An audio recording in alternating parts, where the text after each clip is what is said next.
বর্তমানে সবথেকে আলোচনার বিষয় হচ্ছে সমাজ কল্যাণ মন্ত্রণালয়ের সম্মানিত উপদেষ্টা বিবৃতি দিয়েছেন যে বয়স্ক বিধবা ও প্রতিবন্ধী ভাতা যারা পেতেন তাদের মধ্যে 43 ভাগ এই বিষয়টি নিয়ে আজকে আলোচনা করব। এছাড়া 2024-25 অর্থ বছরের ভাতার পেরোল কবে দেওয়া হবে এবং আপনারা কবে নাগাদ ভাতার টাকা পাবেন সেই বিষয়টি নিয়ে আলোচনা করা হবে। যেহেতু বর্তমানে টক অফ দ্য কান্ট্রি হচ্ছে বয়স্ক বিধবা প্রতিবন্ধী ভাতার 43 ভাগই ত্রুটিপূর্ণ, অনেকেই বলছেন 43% নিয়ে আপনি ভিডিও করেন, একটি বার্তা দেন, সেই বিষয়টি নিয়ে প্রথমে কথা বলবো। আসসালামু আলাইকুম সম্মানিত ভিউয়ার্স, আশা করি আপনারা সকলেই ভালো আছেন। যারা এই চ্যানেলটি এখনো সাবস্ক্রাইব করেনি এখনই চ্যানেলটি সাবস্ক্রাইব করুন এবং নোটিফিকেশন বেলটি চেপে রাখুন, তাহলে কোনো ভিডিও আপলোড করার সাথে সাথে আপনি নোটিফিকেশন পাবেন, আপনি আপডেট তথ্য পাবেন। প্রথমে যে বিষয়টি আলোচনা করব সেটি হচ্ছে বয়স্ক বিধবা ও প্রতিবন্ধী ভাতা যারা পেতেন তাদের মধ্যে 43 ভাগই ত্রুটিপূর্ণ এমন একটি মন্তব্য করেছেন সমাজ কল্যাণ মন্ত্রণালয়ের সম্মানিত উপদেষ্টা। উনি ইউনিসেফের একটি গবেষণা প্রতিবেদনের বরাত দিয়ে বলেছেন যে ভাতার তালিকা রয়েছে তার 43 ভাগই ত্রুটিপূর্ণ। যাদের এই ভাতা পাওয়ার যোগ্য নয় তারা ভাতা পাচ্ছিল। এই যে 1,20,00,000 উপকারভোগী রয়েছে সমাজ কল্যাণ মন্ত্রণালয়ের সমাজসেবা অধিদপ্তরে, সেখানে ওনার ভাষ্যমতে এবং ইউনিসেফের গবেষণা প্রতিবেদন অনুযায়ী 43 ভাগই ত্রুটিপূর্ণ। উনি আরো একটি গুরুত্বপূর্ণ কথা বলেছেন, তালিকা পর্যালোচনার আগে ভাতা ছাড় নয়। এখানে একটি কনফিউশন রয়ে গিয়েছে।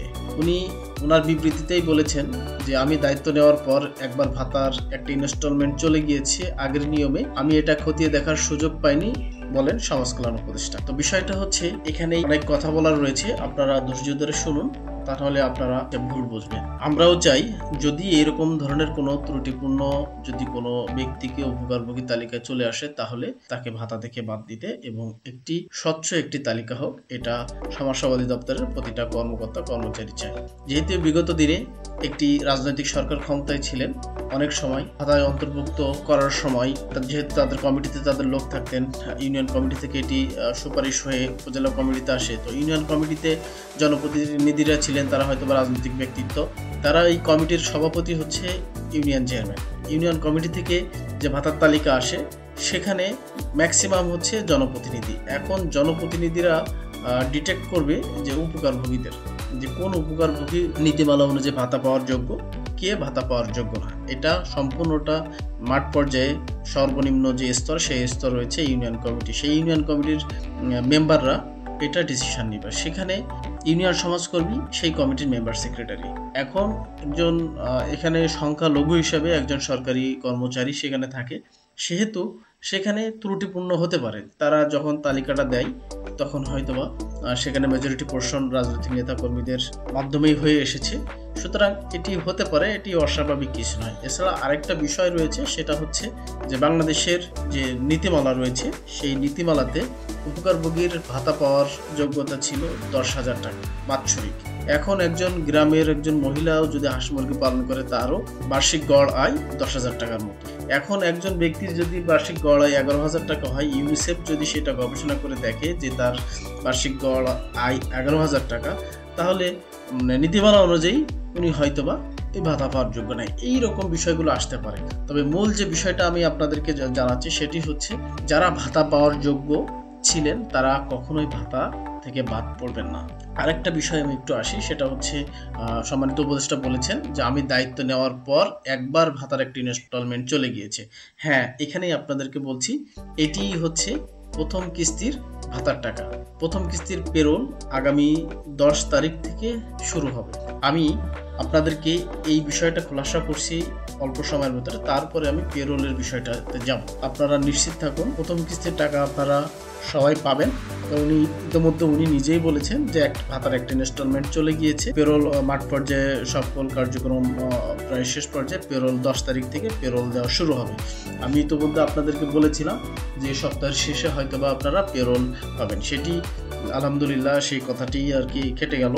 আপনারা 10 তারিখ থেকে আমরা পেরোল দিব। পেরোলের যে চিঠিটা দপ্তর থেকে দিয়েছি সেই চিঠিটা আমি একটু আপনাদেরকে পড়ে শোনাবো, কারণ এই চিঠিতে অনেক কিছু বলা রয়েছে। পেরোলের যে চিঠিটা রয়েছে সেখানে বলা হয়েছে 2024-25 অর্থ বছরের প্রথম কিস্তি নির্ভুল পেরোল প্রেরণ করতে হবে এবং এই সংক্রান্ত একটি পত্র গতকালকে বিকেলবেলা জারি হয়েছে। সেখানে বলা হয়েছে যে সমাজসেবা অধিদপ্তর কর্তৃক বাস্তবায়িত সামাজিক নিরাপত্তা কর্মসূচি সমূহের উপকারভোগীর ভাতার অর্থ MFS নগদ অথবা বিকাশ এবং এজেন্ট ব্যাংকিং এর মাধ্যমে G2P পদ্ধতিতে প্রেরণ করা হচ্ছে।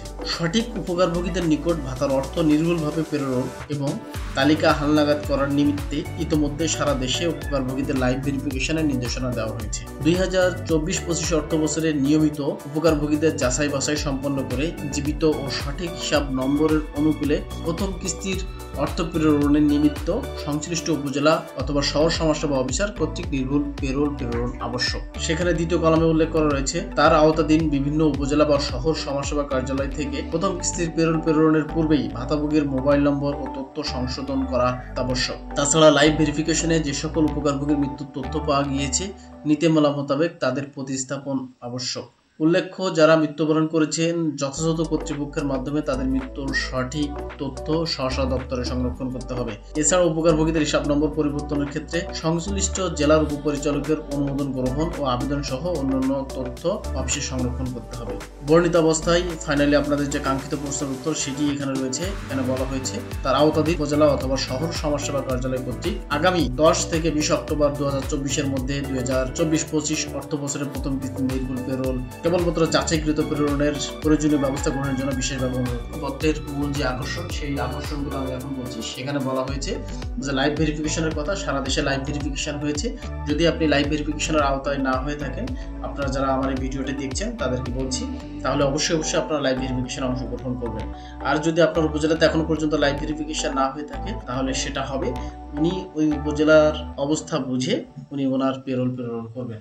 সেক্ষেত্রে সমাজসেবা অফিস কিংবা ইউনিয়ন সমাজের সাথে যোগাযোগ করতে পারেন যে সকল ব্যক্তি মারা গিয়েছে তাদের পরিবর্তে অন্য ব্যক্তিকে দিতে হবে। অন্য যারা গত বছর আবেদন করেছিলেন তাদের থেকে একটি অপেক্ষমান তালিকা করা হয়েছে, সেই তালিকা থেকেই ভাতা হবে।